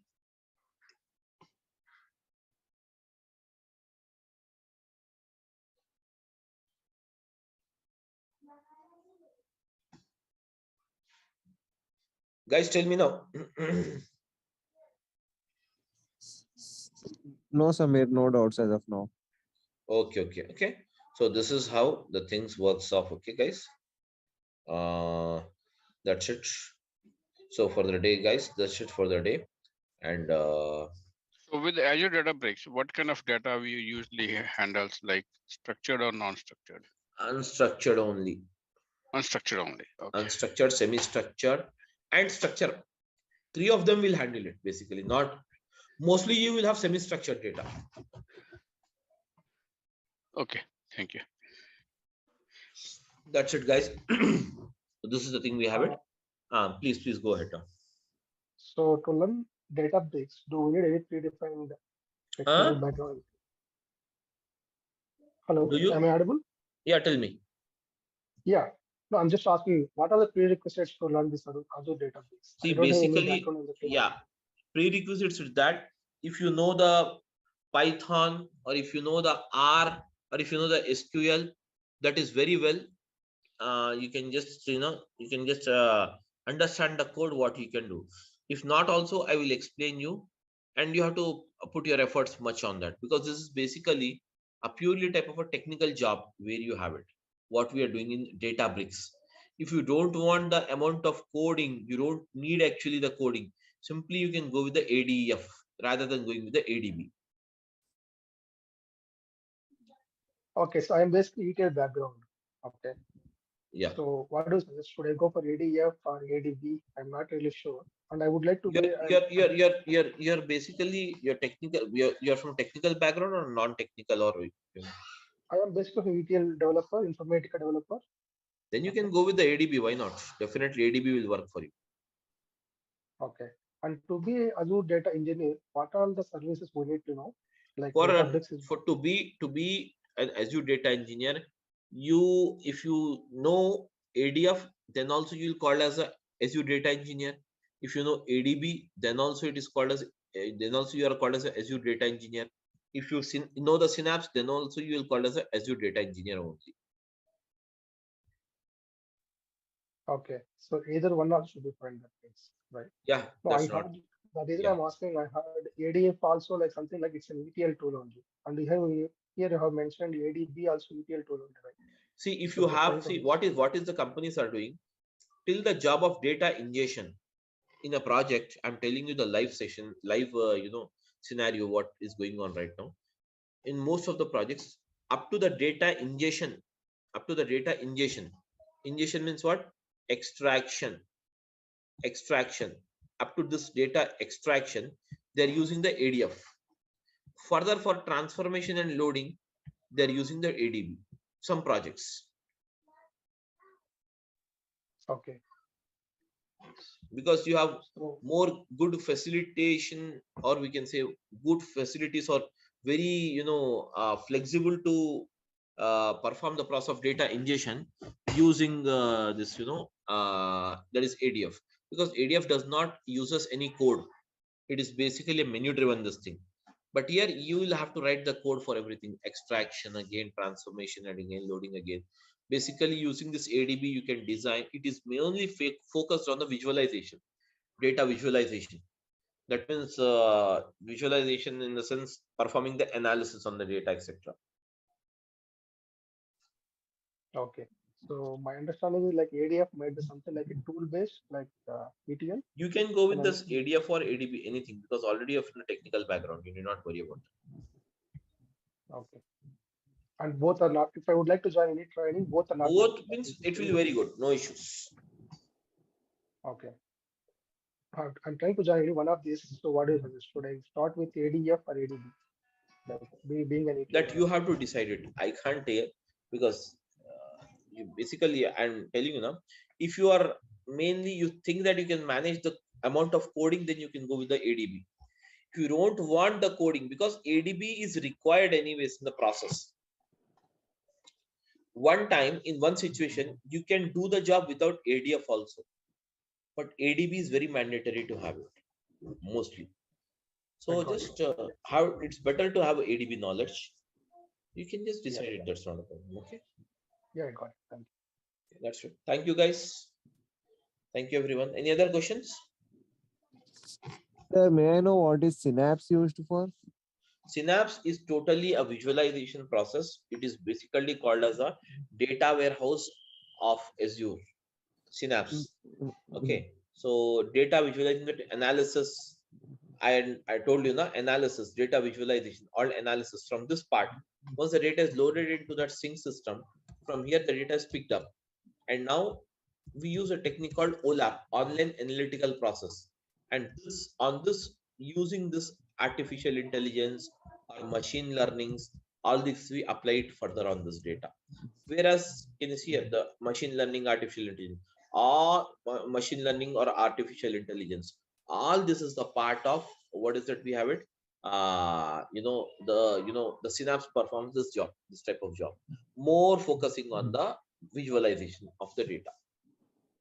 So, sir, like I just wanted to know, ADF and ADB are enough to crack a job in the current market scenario? More than enough, more than enough. Synapse, see, in this particularly in this particular course, we are covering Synapse. We are covering integration with even the Snowflake. I'm covering integration with even the Amazon Web Services. Integration with all various things I'm using up here. So, anyways, you will not have anything where you need not do that. So you can do it very well. That's not a problem. Okay, so sir, ADF and ADB are enough, right? Yeah, that's more than ADF is enough. ADB individually is also enough. ADF and ADB combination, okay, if you have that, it's very good. If not, it's not like that. If you know ADF, you don't get a job. Definitely will get the job, even if you know the ADF or not, or the ADB. That's not a thing. There is a conception and misconception in the market that if you know the ADF, you should also know this ADB, then only you'll get a job. It's not like that. These are two different services you have it. ADF has its own functionality and ADB has its own functionality. Okay. The only thing is just the market is a bit low, so worried, that's all. Market is obviously in this November and December, the market will be low. Okay. Always again, it will pick up after January 15th. Okay. That Thank is you, the sir. that is the every year issue you will have it in IT sector. Okay. Whether you go with the training or whether you go for real-time jobs searching, everything. But the slang will be like that. See, every batch I'll be having 50 to 60 students, but this November and December I have a less amount of students. That Okay. obvious. That it does not mean that the market is drawn out. Of course, the flow will move. It will slow down automatically. It will pick up because right now most of the times even in the US this ending of the year, so everyone will be prepared for Easter and everything, Okay. Christmas.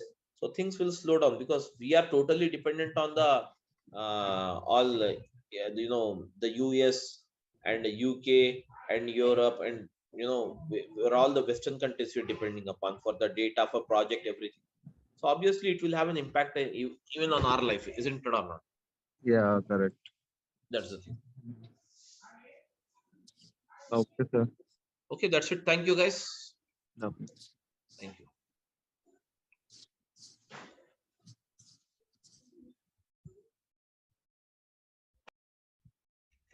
Yes, am I audible, Yes, sir. guys? Yes, sir. Good morning. Okay, so let us start now. So Azure Databricks. Okay, guys, Azure Databricks.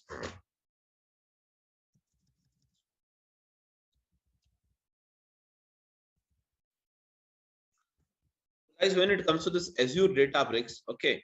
So as already you know that what is Azure Databricks? Azure Databricks is Azure Databricks is a service. It is a service, guys. Everyone, Azure Databricks is a service which is used to perform the job of, guys. What is that? Azure Databricks is a service. Okay, Azure Databricks is a service which is used to perform. Azure Databricks is a service which is used to perform the job of what? ETL, that is extraction, transformation, and what is that? Loading.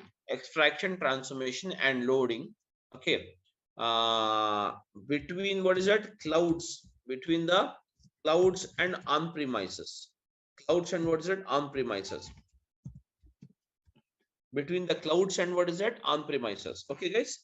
So now between the clouds and on-premises. So here, okay, guys. So when it comes to this ETL, so now, guys, ETL is what basically? It is a service provided. Can you say Azure Databricks is a service provided by Microsoft, and to perform the job of ETL between the clouds and what is that? On-premises. Between the clouds and what is that? On-premises. So now, guys, let us try to see this. Okay. So what is basically an ETL? So ETL, as we know that it stands for what? Extraction. It stands for what? Extraction, transformation, extraction, transformation, and what's that? Loading. Extraction, transformation, and what is that? Loading. extraction, transformation, and loading. Now, guys, when it comes to this extraction, transformation, and loading, this is a process. This is a process, all of you. This is a process of, is what is that? Data summarization. This is a process of what, guys? Data summarization. This is the process of what? Data summarization. This is the process of what? Data summarization. Okay. It is a process of what? Data summarization.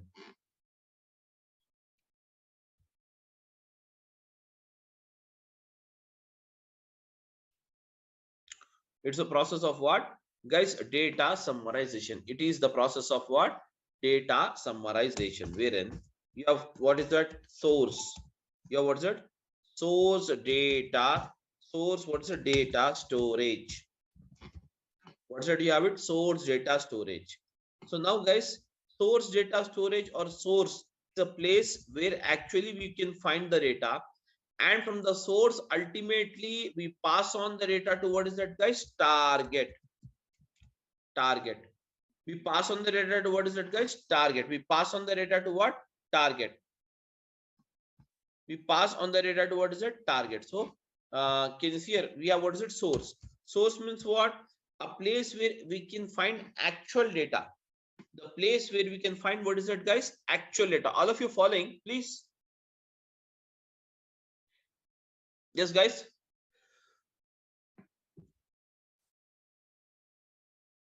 Yeah, am I audible?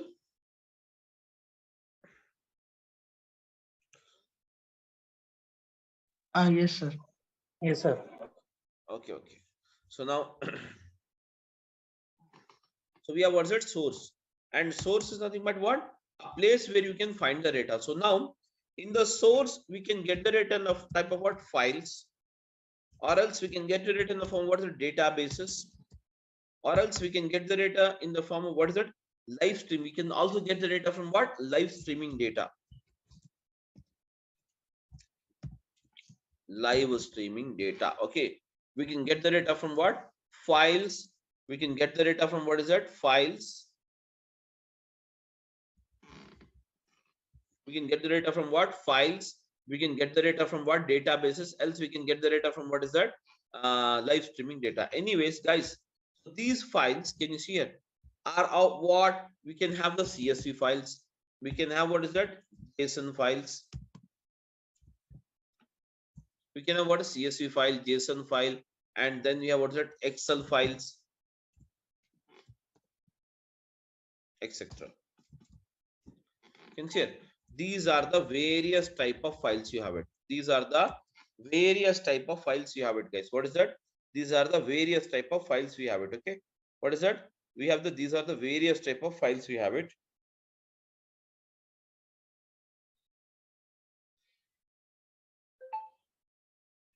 Okay, guys. So these are the various type of files you have it. So what we do is, ultimately we pull in the data. We pull in the data into this ADB, that is called as Azure Databricks. This is called as what, guys? This is called as what? The process of data ingestion. It is called as what? The process of what? Data ingestion. Okay. So then once we pull in the data, what we do? We perform the process of, so pulling in the data is a process of what? Extraction. And once the extraction is done, guys, and once the extraction is done, then you will have, what is it? Transformation. Then you will have what? Transformation. Transformation is what? Transformation is the process of, actual process of data summarization. And once the transformation is done, finally what we do, guys? Finally what we do? We perform the loading. We perform, what is that? Loading. So now all together, loading where? Loading the data into the, yes, guys, loading data into, what is it? Target. That is called as destination. Destination or target. Getting my point? So this is how we can make out using this. Or in the same process, even if you have, can you see the data access to be accessed from the database? So what we do? We using this ADB, that is Azure Databricks. We pull in the data, And now again the same process, that is called as E. Again, then you have what is it? T. What did you have it? T stands for transformation. Again, finally we put the data into what is that? Loading. Okay, what is that? Loading is a final process. And loading the data into what is that? Destination. So destination is what? Destination is the actual target. Destination, guys, destination is nothing but the actual target you have it. Getting my point, all of you? So these are the, and now even from the live streaming, if at all you want to pull in the data the same way, what is it you have it? We use the ADB. Okay, Azure Databricks. And then what we do? We use the, again, what is it? Extraction. And then we perform what is that? Transformation, guys. What is that? Transformation. And then finally we use what is that? Loading. We perform the loading. And now, guys, this loading will be done ultimately into what is that? Destination. What is that? Destination. Getting my point? This is how the entire process works on. Okay, extraction, transformation, and finally loading the data into this. Now, guys, even we have discussed it in the last class, but just I wanted to brush it up before we move ahead. Guys, use what is that? Let us see first of all what is a big data. Guys, you already know what is big data now. Yes, guys, what is big data? Big data is nothing but, what do you mean by big data, guys? Huge data. What is that? Big data is nothing but what? Huge data or huge information. Huge information is called as what? Big data. What is that? Huge information is called as what? Big data. Guys, huge information is called as what? Big data. So now, guys, big data. So what are the sources of getting the big data? Can you just tell me, guys, from where you can get it? Yes, any idea?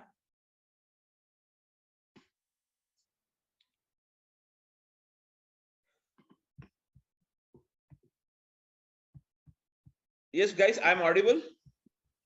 Maybe event hubs, storage account. Okay, anyways, anyways, guys, we get the big data from various sources. So such as what? Social networking sites. Social networking sites. Okay, guys, we get the data from what? Social networking sites. That is big data. Such as, what do you mean by social networking sites? WhatsApp, Facebook. Okay, Facebook, WhatsApp. Then you have Twitter, Facebook, WhatsApp, Twitter. Then you have Insta, etc. These are all the, sincere, these are all the social networking sites from where we get the data. So, guys, data. So basically, what you can say, this is a business now. This is a business, and from the business we get the data. And data, what we do? Data, we put it in the form of what? Files or whatever the type you have it. And these files, we get it into ADB, that is Azure Databricks. And from here, we get the data into Azure Databricks, perform the job of what? Extraction. And then we do what? Transformation. And then we do what? Loading. And loading into what is that, guys? Finally, destination. Loading into what? Destination. Getting my point? Loading the data into what is that? Destination. Okay, loading the data into what is that? Destination. Finally, the data will be loaded into what? Destination. Okay, guys, everyone.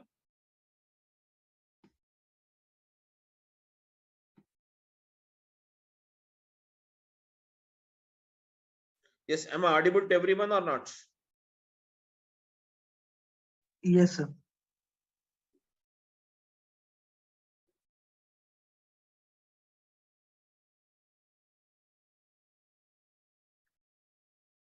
Okay, guys, that's it. So now, next, apart from this, we can also get the data. Yes, we can also get the data from what? Social networking sites. We can also get the data from what? Banking applications.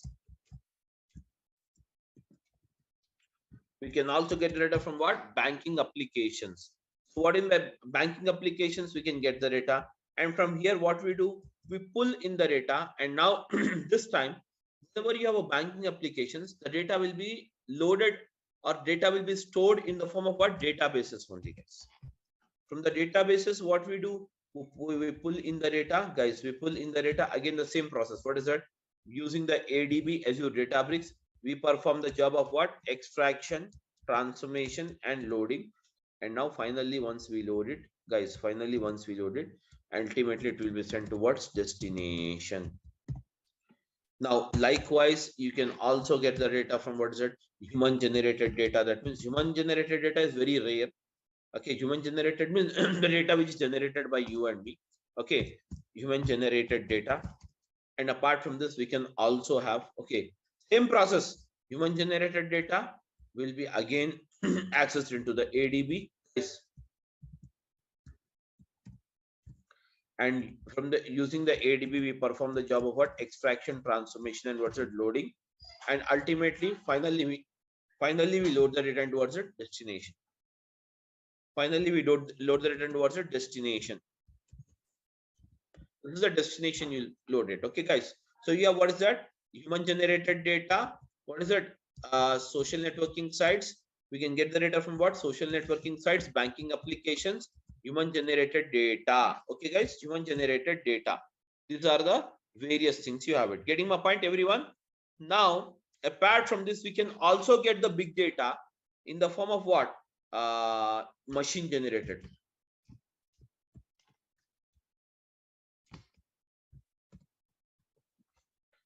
Guys, machine generated data. What is machine generated data?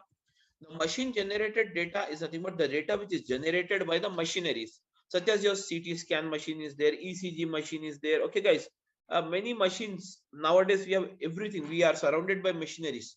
So every machine, almost all every machine generates the data. Getting my point, everyone?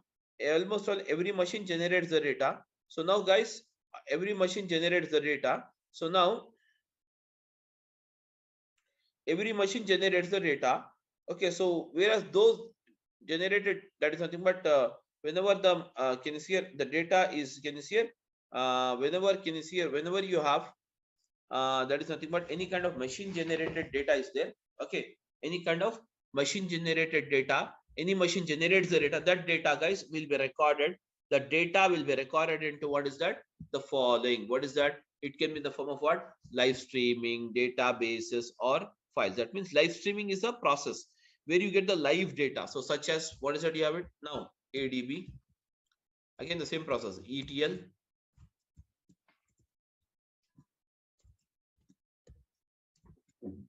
Ultimately, from here, the data will be sent to what? Destination. Now, guys, okay, these are the various, that is nothing but sources of getting the big data. That is social networking sites, banking applications, human generated data, machine generated data. Okay, live streaming data is nothing but just like the stock market. You'll be getting the stock market data. Okay, leave about stock market, guys. Live streaming data is more similar, I can tell you. Cricket match, we all must be watching the matches, am I right? In that you will have live score, na guys? Live score, that is called as what? Live streaming data. Getting my point? That is called as what? Live streaming data. Okay, guys, so now anyways, we can capture even the live streaming data and perform the job here. So now, guys, this is the thing you have it. So now, after all these things are completed, now guys, this data, we get the data here. What we do, we get the data from what's it? Files, etc. into the ADB. And now ADB, from ADB perform the job of what? Extraction, transformation, loading. But here in ADB, where the data is stored, the data is stored in ADB in the following storages. So we can say that storages in Azure means what? The following are the storages which we require it to store the data in Azure, guys. If you store the data in Azure, you can use it anywhere, guys. You can use the data anywhere, guys. You can use the data anywhere. That means you can use the data in that means you can use it by using the ADB. You can using the data by whenever we use the Synapse. Even if you're using the ADF, Azure Data Factory, also if you're using it, we can use the storages as it is. Okay, it is just like common storages. What we can say is commonly used storages, guys. Okay. Commonly used storages. Okay. Yeah, guys, I'm audible. Yes, guys, I'm audible. Yes, sir. So now, Yes, okay. yes. So now, commonly used storage. What are those storages? Let us try to see this now. The storages. So first storage, I'm writing it here. Azure blob storage. Second one is Azure Data Lake Gen 1. Third one, Azure Data Lake Gen 2.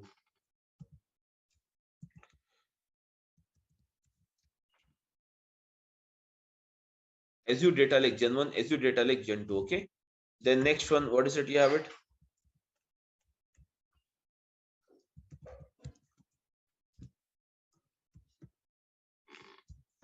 Azure Data Lake, or sorry, Azure, okay, SQL database. Then you have what's it? Azure Cosmos DB. That means this is called as NoSQL database, guys. It is called as what? NoSQL database. Getting my point, everyone?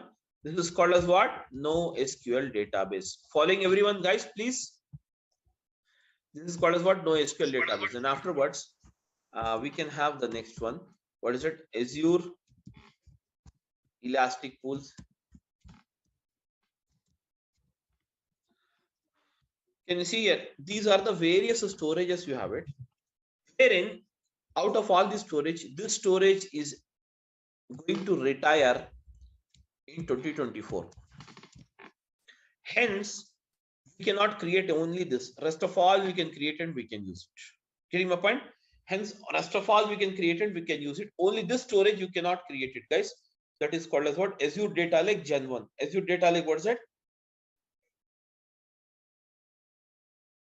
Okay, guys, Azure Data Lake Gen 1 you cannot create it. Rest of all you can create it. Now, in Azure, totally you have 90 plus storages. How many? 90 plus storages are there. Now, guys, I'll show you the storages, how the storages appears. So these are the, I'm just go to the portal, take a portal. I'm just sharing the screen here. New screen, I'm sharing it, all of you. How to begin here? How to start? All of you. Yes, guys, I'm audible, guys. Please come out, all of you. Yes, sir. A portal, can you see here? Just type it here. Portal.azure.com. Portal.azure.com. Use a web page directly called portal.azure.com.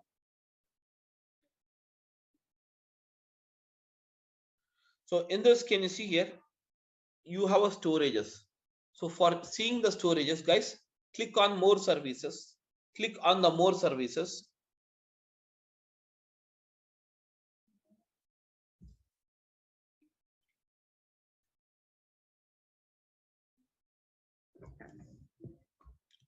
Click on the more services, guys. Can you see it? These are all the storages you can say. I'll show you the storages.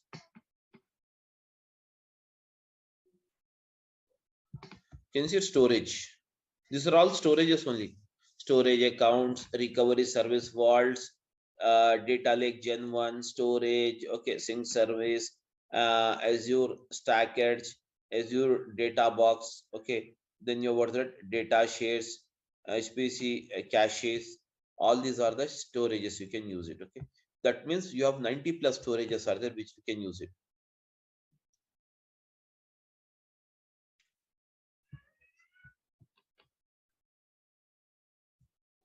Guys, what is that you have it? Can see databases. Can see all of you? Yes, everyone? Yes, sir. Yes. These are all the storages you can have it.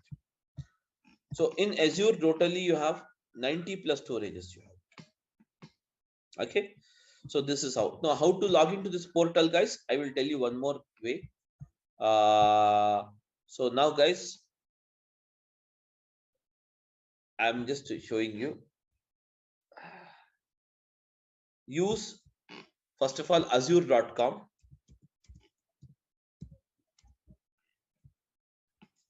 First of all, use the azure.com.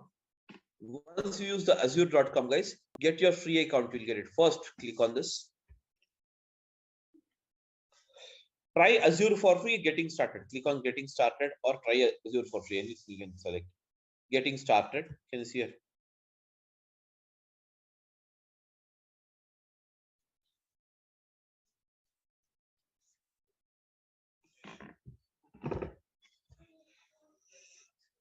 Anyways, it's taking me directly because I'm already logged in, so hence it's taking me.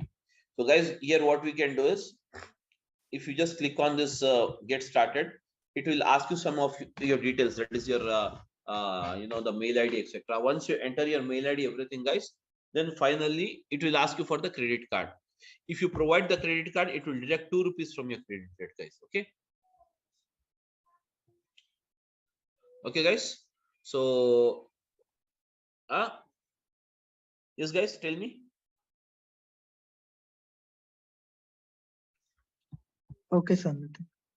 So now this is how. So finally, what we can do is finally what we can do is so finally what we can do is once you click on this, finally you'll be landing up here on this. Finally, you'll be landing up here. This is called as portal.azure.com. And now you can start the service here. What is that? Bricks. I'm just typing here bricks. Bricks. Type it here, bricks. Can you see here, guys? This is the bricks. Okay. So now this is the one way. Can you see here? Bricks. If you have this tab here, it's fine. Okay. So anyways, the login, how to log in this one, how to check on this, how to create this, and how to start, what is the bricks you have it, what are the things you have in bricks, that we will again see it from tomorrow onwards, guys. Okay. Tomorrow we'll have the class. Okay. Tomorrow we'll meet at the same time. No changes in the time. Okay, guys. That's it. So now, guys, for the day, can you see these are all the things. So these are the very mandatory things which you have to remember it. Sorry. It's okay. This is the storages, and this is the thing we have it about this. Okay, guys. So we'll just stop the class here and we'll continue tomorrow. Okay, ma? Hi, sir. Yeah, please, please. Sir, is there any chance to modify the timings? Modifying in the sense? It will start at 10:15, right, sir? So, we can shift it to maximum 10 o'clock, not beyond that. Because already I have one batch at 9 o'clock. Oh, okay. Since I'm interested to join the session, sir, but because of office, the timings are not suitable for me. So that's why. Is there any chance? That's why I'm asking. Let me check and update you on this with the management. I'll check. Okay. I'll check and tell you on this. Definitely. Yes, sir. Okay. Thank you. Anyways, tomorrow we'll meet at the same time. Okay, guys. So we'll just okay, meet at the same. Now I'm stopping the class. Okay. Thank you. Thank you, sir. Thank you.